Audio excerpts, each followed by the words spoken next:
Hello, and welcome to Health and Fitness Redefined. I'm your host, Anthony Amen. Join me today as we take a dive into the world of health and fitness, where we learn to overcome adversity, to pick the back versus addiction, and see health and fitness in a whole new light. Ladies and gentlemen, today we're going to talk about the 3 tips to success, and specifically fitness success and achieving your goals.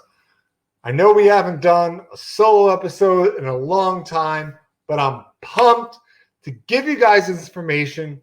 This is the stuff I do, and I've tracked hundreds of clients along this way, and it has worked. It has proven time and again to work. So if you're interested in learning more how to lose weight, how to build muscle, regardless of what your fitness goal is, running marathons, anything, just getting off the couch, this is how you do it right here. So we're going to dive right into tip number 1, plan. I know, you're all blown away. Why is tip number 1 plan? And what does that mean? That means make a plan of action. Plan something. Don't just do. Don't just say, I'm going to do. I'll get to it tomorrow. I know what I have to get done. Those things do not work, and you end up putting it off for a very long time. So the first thing you need to do is make a plan. Plan out and make a SMART goal. You remember that segment? Go all the way back to the first 15 episodes. Make a goal that's specific, measurable, attainable, realistic, and timely.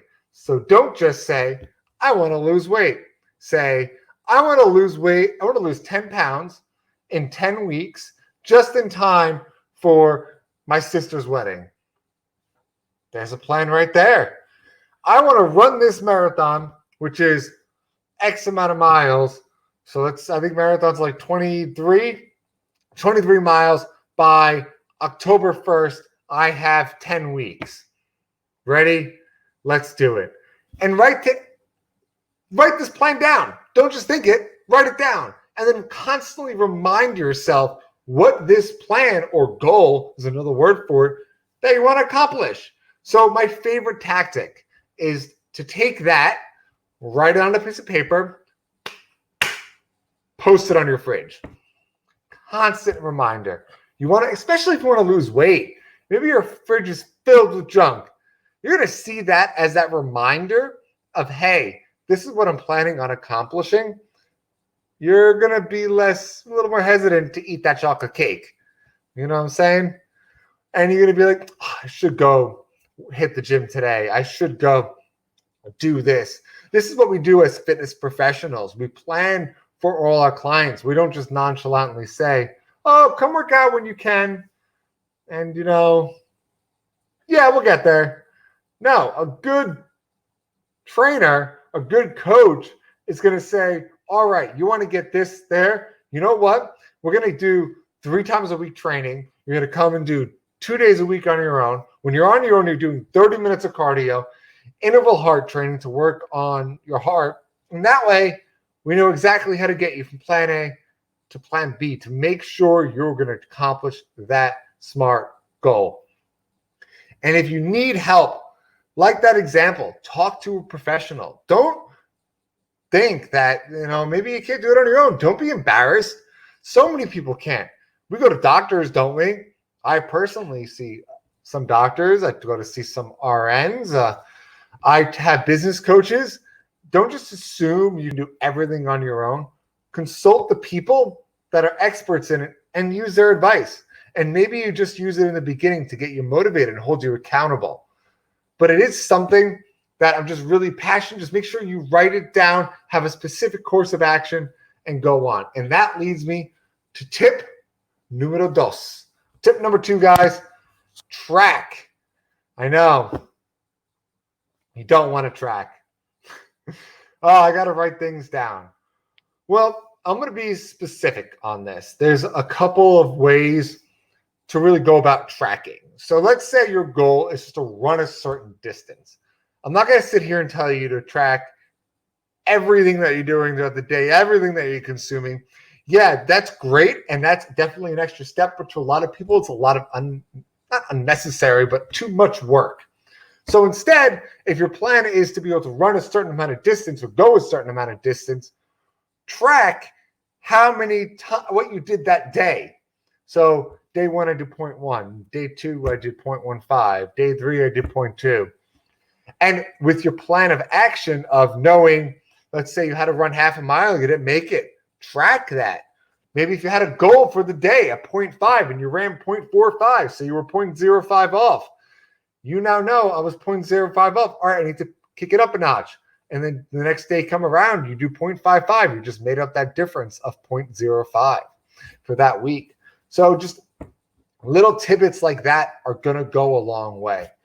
I know for most of you, it's not, I want to run a certain distance, or maybe you want to bench 300 pounds, because that's the same exact thing if you have a weight goal.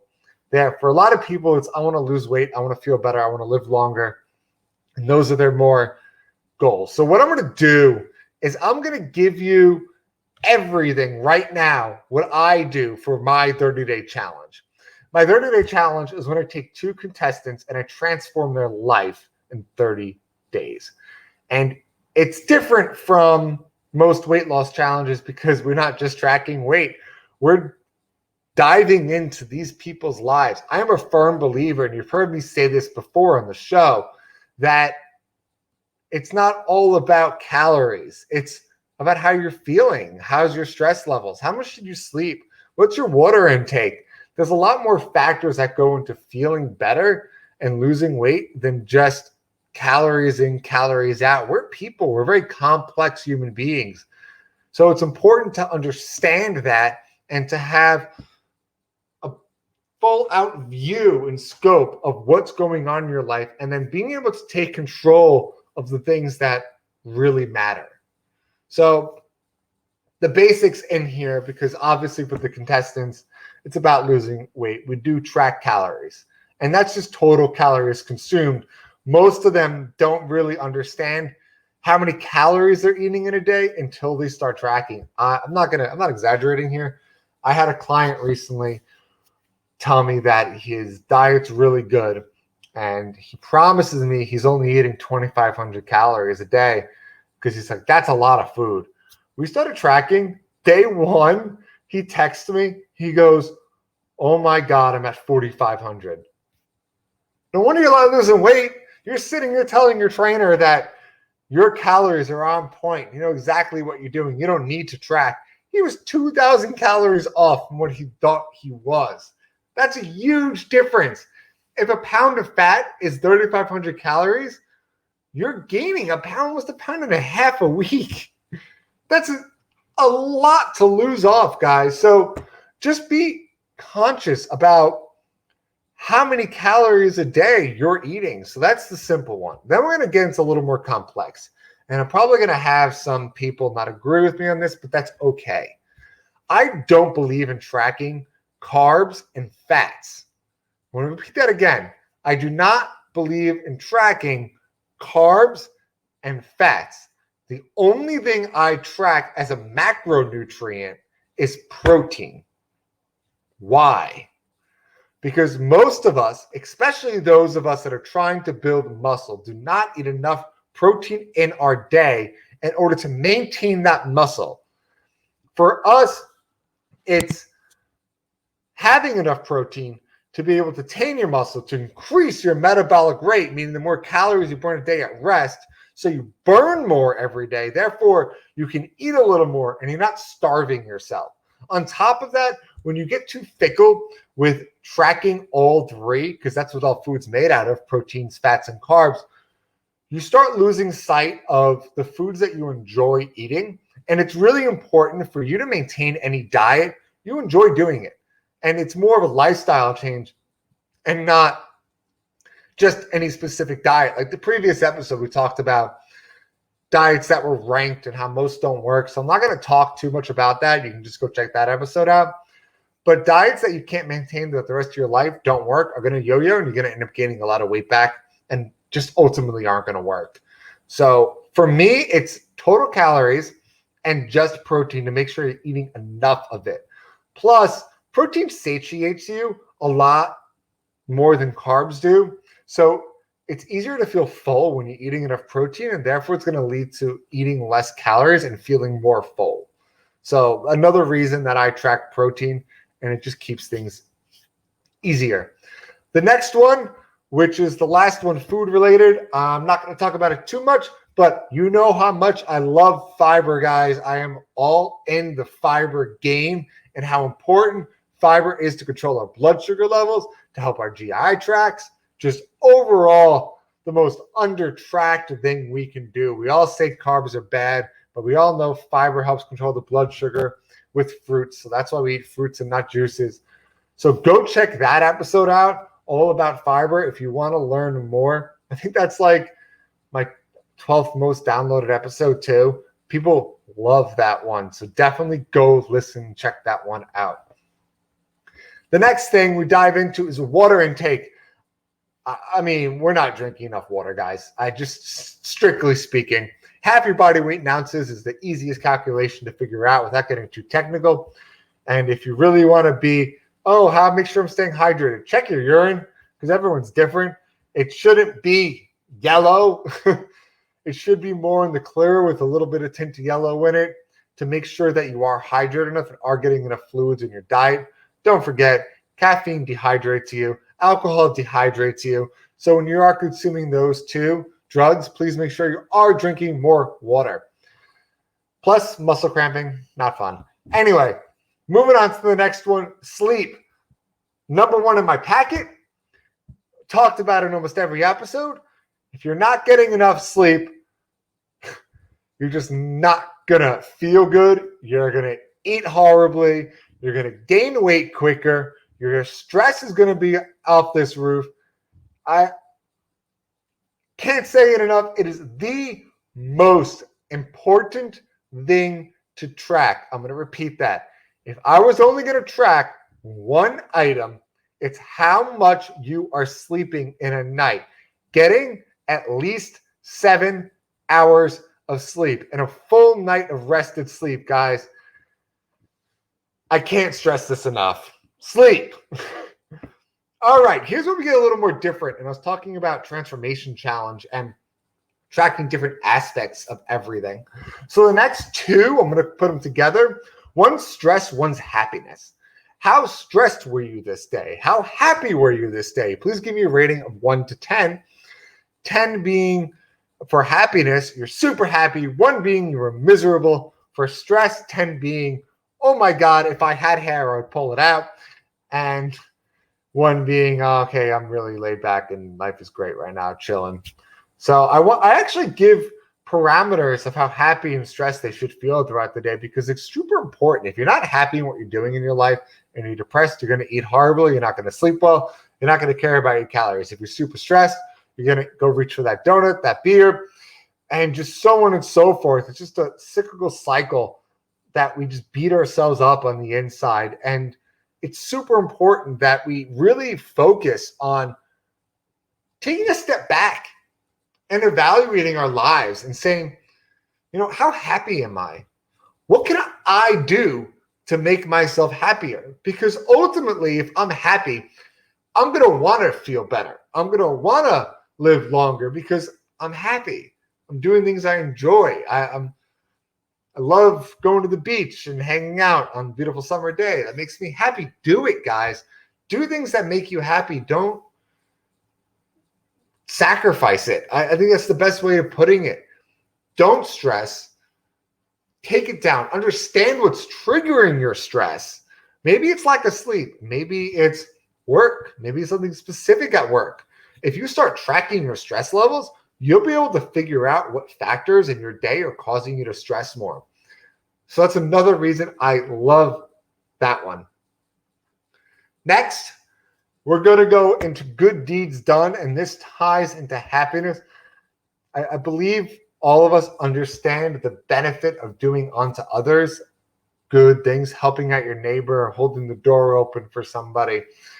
helping those in need, donating to charities. This again is going to help with our stress and our happiness levels and just feel better about ourselves overall.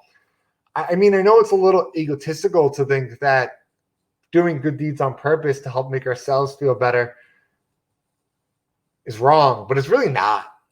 I mean, you need to take care of yourself first. And if you can take care of yourself by helping others, I think that's a win-win. Because now you're changing somebody else's life on top of changing your life.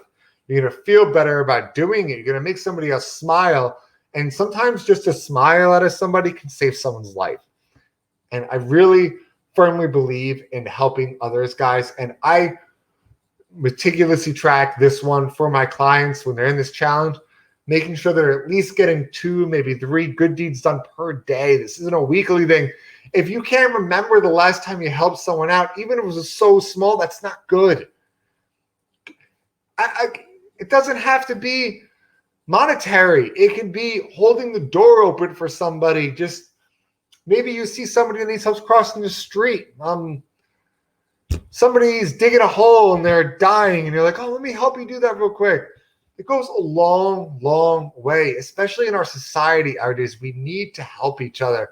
We need to stop this segregation and discrimination and just overall just hate towards each other. We're all people. Everyone's a person, and you should really treat others the way you would like to be treated. Something my mom taught me at a really young age, and thank you for that.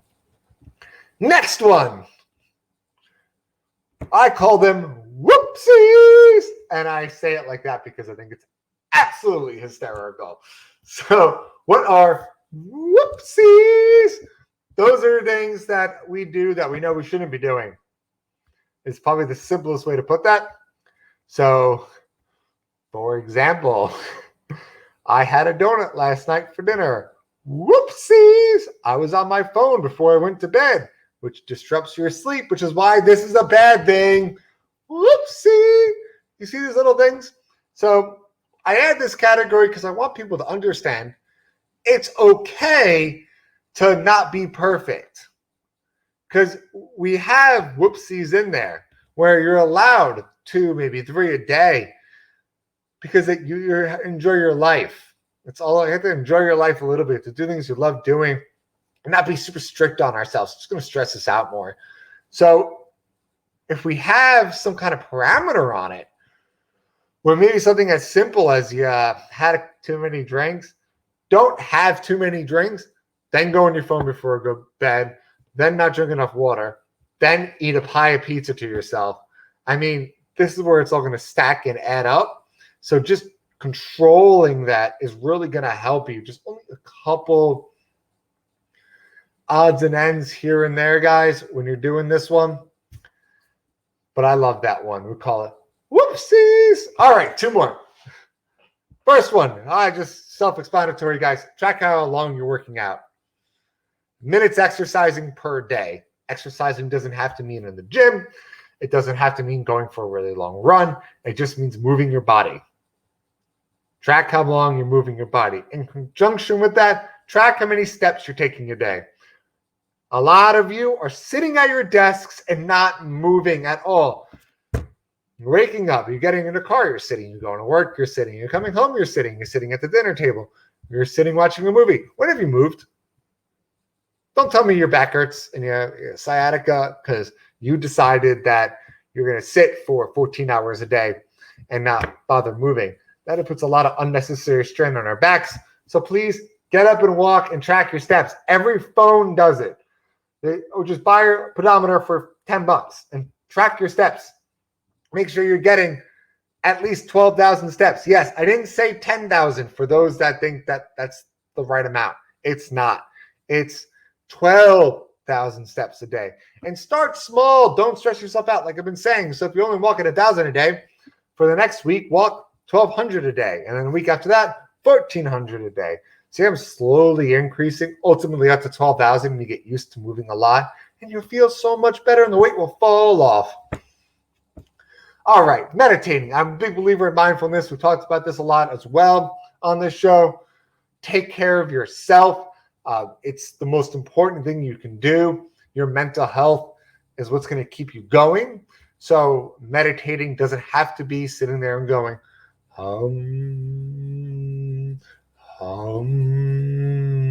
Instead, it can just be maybe taking 10 minutes to yourself, focusing on your breathing, avoiding distractions. Maybe it's going to church or synagogue, whatever religion you may practice, that counts as meditating. That's mindfulness.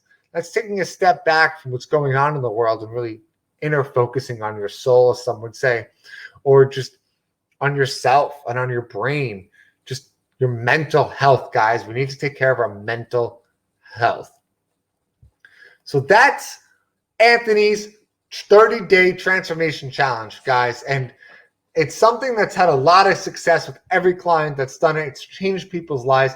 I just gave you all the parameters for free. So if you have any questions, reach out. I'll be happy to help. But that is important. All right.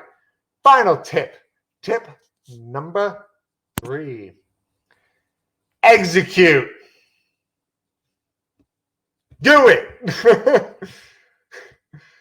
Nike slogan, just do it. Don't say, I'll wait till tomorrow, because then tomorrow will never come. Think about that for a second. Tomorrow will never come. Not in a sick way, like something's going to happen.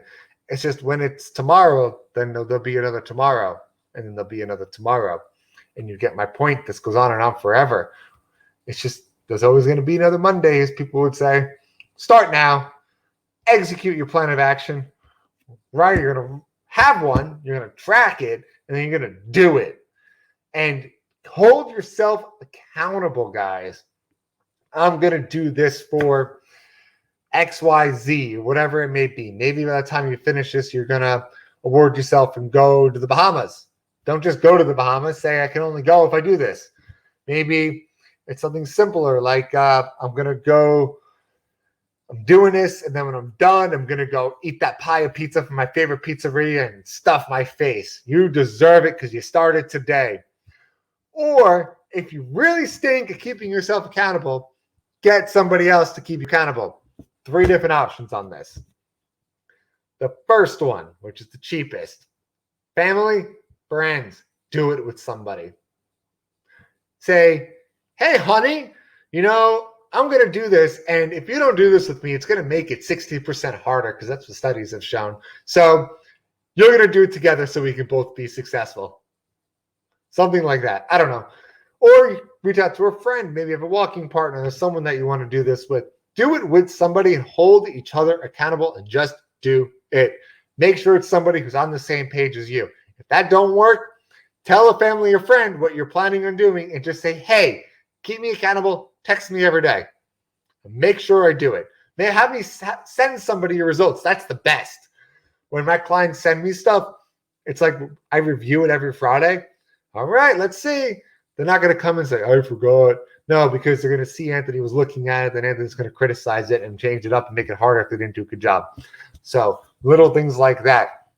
The next one would be have a success partner. It's maybe not somebody you know, but there are success coaches out there which can keep you accountable, success groups. These are things you can find a lot on Facebook or any other social media platform, or maybe in your local church or meeting room. Have a group of people where you're all going to keep each other accountable for your own success. Maybe yours is weight loss, somebody else's for business, somebody else's for this. And you guys are just posting your results in this group, and that group mindset will help you accomplish it. And third and final, all else fails, hire a professional. I mean, trainers should be doing this, keeping you accountable. Maybe a life coach, someone like that, maybe a dietitian, somebody like that. There are plenty of ways to professionally get help. Plus, if you're paying for something, you're going to do it. There's a reason we keep our programs expensive, and a lot of coaches keep their programs expensive, because if it were free or really cheap, it's going to be like, nah, I don't have to finish that. I've learned this the hard way. If people say, no, I would definitely do it for free, definitely. No, people don't. 90% of you don't. You don't take it seriously. You have nothing to it. I'm not a fan. So if I put money to it, oh my God, I paid for this, I'm doing this. Wow, that was a lot of money. And that lot of money just changes your life, didn't it, for the better? Wasn't it worth it? Heck yeah. And you want to know what? You want to pay a lot of money, feel accountable, and achieve a goal? Here's a tip. Go to a friend, give them $1,000. What, you're out of your mind, Anthony? No, I'm not. Listen. Give them $1,000. Somebody you trust, obviously, or maybe a spouse, and say, hey, this is for you. This is what I'm planning on doing over the next 30 days. If I don't hit my goal, you keep the money. If I do hit my goal, I get it back. Mind blown. Anyway, 3 tips. Plan, track, execute. This is how you're going to achieve success. This is how you're going to hit your goals, guys. And just do it. Hope Nike doesn't sue me on that. And thank you for joining us on this week's episode of Health and Fitness Redefined. Don't forget, hit that subscribe button and join us next week as we dive deeper into this ever-changing field. And remember, fitness is a journey, not a destination. Till next time.